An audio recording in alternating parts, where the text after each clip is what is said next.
जिनका बाप प्रधानमंत्री है, हाँ। क्या वो अपने बाप की बुराई करेंगे? हाँ। तो गोदी मीडिया का तो बाप प्रधानमंत्री है। हाँ। भगोड़ों के लिए क्या बात करनी? अगर कल को मैं भी भाग जाऊं?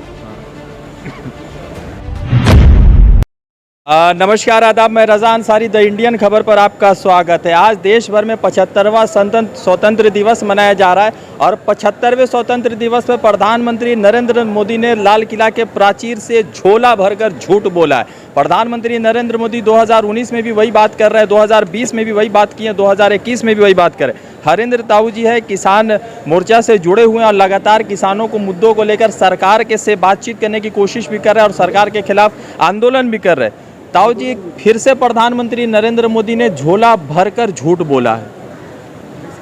अब इस पे मैं क्या कहूँ? हाँ। ये तो आपने ही बता दिया, झोला भर के झूठ बोला है। हाँ। और झोला दे दिया, जनता को दे दिया झोला। हाँ। अपना फोटो लगा के जनता को दे दिया कि लो झोला, उठाओ झोला, बनो भिखारी। भिखारी बना दिया। तो प्रधानमंत्री के लोग कह रहे हैं कि प्रधानमंत्री ने फ्री में राशन दिया, फ्री में टीका दिया, मगर जो गोदी मीडिया वो प्रधानमंत्री के इस भाषण को भी ऐसे दिखा रही जैसे प्रधानमंत्री ने कितना बड़ा काम किया देश के लिए। जिनका बाप प्रधानमंत्री है, हाँ। क्या वो अपने बाप की बुराई करेंगे? हाँ। तो गोदी मीडिया का तो बाप प्रधानमंत्री है। हाँ। तो उन्हें तो बोलना है, क्योंकि पैसा मिलता है। हाँ। ऐड मिलता है, तो वो कैसे बोल जाएंगे? ये लगातार लड़ाई चल रही है और 2022 में उत्तर प्रदेश का चुनाव है। चुनाव को लेकर योगी आदित्यनाथ आप लोगों पर ज़्यादा आक्रामक होते नजर आ रहे हैं। हम पे ना कोई आक्रामक हो सका है, ना कभी होगा। ये देश का किसान है, ये अन्न पैदा करता है। ये अपनी पे आ जाए तो हल चलाता है और अपनी पे आ जाए तो सरकार बदलता है। प्रधानमंत्री ने आज 29 मरतबा किसानों का जिक्र किया अपने 88 मिनट के भाषण में। क्या किसी आंदोलन की बात की? नहीं, कोई आंदोलन की बात नहीं। एमएसपी की बात की? नहीं। तीनों काले कानून की बात की? नहीं।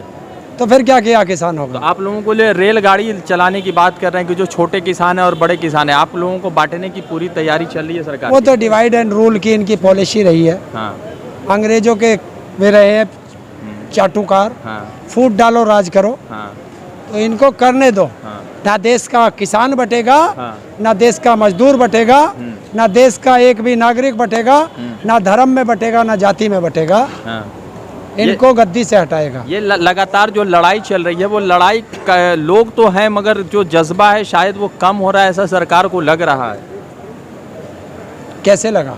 तो लोग कम हो रहे हैं, शायद सरकार ये बार बार कह रही है और सरकार किसानों को बांटने की तो प्रयास में लगी हुई है। ना तो हाँ। मैंने ऐसा आंदोलन देखा, हाँ। ना तुमने देखा, हाँ। ना हिंदुस्तान में कोई जिंदा व्यक्ति है हाँ। जिसने ऐसा आंदोलन देखा हो। हाँ। तो कैसे लग रहा है? तुम्हें पता है वर्ल्ड का सबसे बेस्ट आंदोलन है कि 9 महीने होने जा रहे हैं और बिल्कुल शांतिपूर्वक आंदोलन है। 2014 में यही किसान रास्ते पे टिकैत जी ने खुद कहा कि 2014 में हम मोदी जी के लिए वोट मांग रहे थे। 2024 आने वाला है, 2-3 साल में आएगा और 22 में उत्तर प्रदेश का चुनाव है। तो इस पूरे चुनाव प्रक्रिया में किस तरह से लग रहा है कि मोदी जी अडानी और अंबानी को एक साथ फ़ायदा पहुँचाने के पूरे प्रयास में लगे? वो तो कर चुके। हाँ। कर चुके। देश के 95% ठेके 2014 से आज तक सिर्फ 2 ही व्यक्तियों को, अडानी और अंबानी को मिले हैं। देश की सारी संपत्तियां अडानी और अंबानी को बेची जा रही है। क्या देश में उद्योगपति नहीं बचे? तो ये देश के साथ जो गद्दारी की जा रही है, देश इसका हिसाब लेगा। ये कब तक लड़ाई चलती रहेगी ताऊ जी? जब तक तीनों काले कानून वापस नहीं होंगे, हाँ। एमएसपी पे गारंटी का कानून नहीं बनेगा, हाँ। ये लड़ाई जारी रहेगी। पाकिस्तानी, खालिस्तानी, मवाली, गुंडे, न जाने कैसे कैसे शब्द इस्तेमाल किए जा रहे हैं। जो जो हमें उपाधि देते हैं, कुर्ता फैलाते हैं और ऐसे झोली में ले लेते हैं और सब घर पे रख रखी है। जब ये वोट मांगने जाएंगे, वो झोली इनके आगे खाली कर दी जाएगी कि बताइए, पाकिस्तानी से वोट मांगने आया, खालिस्तानी से आया, तो ये सब उनमें टुकड़े टुकड़े गैंग, नक्सली, माओवादी, मवाली सब रखा जाएगा। ये 11-12 बार बात हो चुकी है, 11-12 राउंड बात हो चुकी है, मगर क्यों कोई निष्पक्ष नहीं आ रहा? सरकार क्या डिमांड कर रही है? आप लोग किस तरह से सरकार को चीज़ें समझा नहीं पा रहे? क्योंकि सरकार के लोग कह रहे हैं जब एक मंत्री फुल पावर लेकर के बैठेगा तो इसका समाधान हो जाएगा। लेकिन जब तक मंत्री के पास कोई पावर ना हो, तो उससे बात करने का क्या फ़ायदा। तो कौन मंत्री है, लगातार कहा जा रहा है प्रधानमंत्री, या कुछ लोग कह रहे हैं कि मेन तो अडानी है, उसी के साथ बैठा दो तो बात हो जाए। नहीं, हमें उद्योगपति से क्या बात करनी है, हम भारत सरकार से बात करेंगे। भारत सरकार से बात करेंगे। भारत सरकार किसी भी मंत्री को, जिसे चाहे कृषि मंत्री को भेज दे, लेकिन फुल पावर में आए।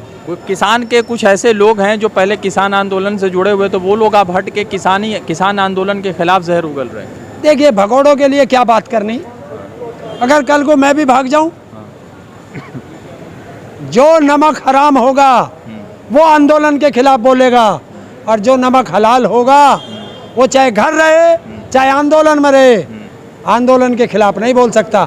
आंदोलन के खिलाफ वो बोलेगा जो नमक हराम होगा। आंदोलन का नमक खाया और आंदोलन के खिलाफ बोलोगे, वो नमक हराम होगा। किसान सबसे बड़ा अन्नदाता है और किसान इस देश की सबसे बड़े जीडीपी का हिस्सा है। जीडीपी माइनस में जा चुका, 9 या 10 पे है, 23 पे भी था। तो सवाल ये है कि सरकार ये कह रही है कि किसानों को अपोजिशन बहकारी, और कहीं ना कहीं आप कम्युनिस्ट पार्टी ऑफ इंडिया से जुड़े हुए, तो ऐसा कुछ है क्या? ये राजनीतिक लोग हैं। जब इनके पास जनता के सवालों का जवाब नहीं होता तो एलिगेशन लगाते हैं। इन्हें लगाने दो, एक एक एलिगेशन का जवाब ये देश की जनता देगी। ये लगातार आप देख रहे हैं, इन दिनों कुछ वीडियोस आ रहे हैं मध्य प्रदेश से है, राजस्थान से, जहाँ पे किसी मुस्लिम युवक से जबरदस्ती जय श्री राम के नारे लगवाए जा रहे हैं। तो ये किस तरफ दिशा चल रहा है देश का, और देश किस तरफ ढकेला जा रहा है? लगने दो, तुम पे क्या फर्क पड़ रहा है? जबरदस्ती लगवाए जा रहे हैं। लगने दो। कितने दिन, कितने दिन, ना बटना, ना टूटना, ना बिखरना।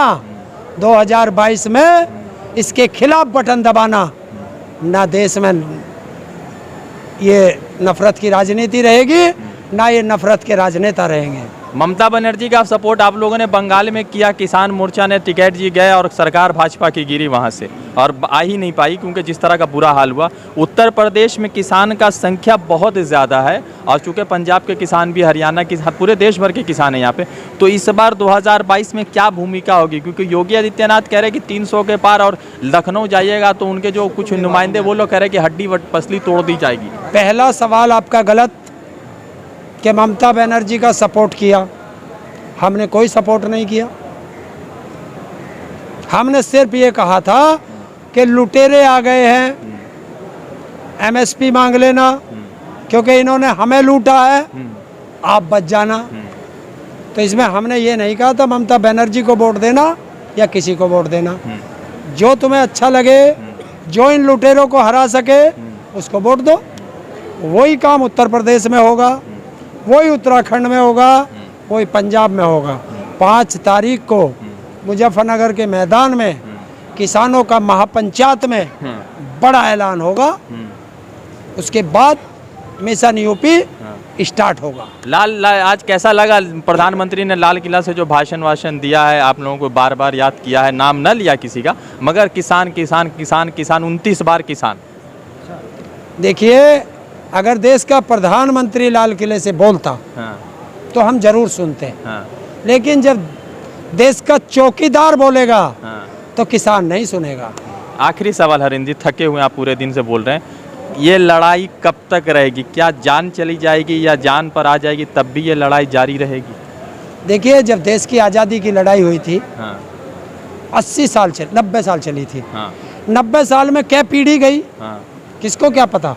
तो ये आज़ादी की दूसरी लड़ाई है, इसमें हम जैसों की कितनों की शहादत होगी किसी को भी नहीं पता। 1947 में अंग्रेज से लड़े थे आप लोग, जब गोरे अंग्रेजों से लड़े थे, आज काले अंग्रेजों से लड़ाई है।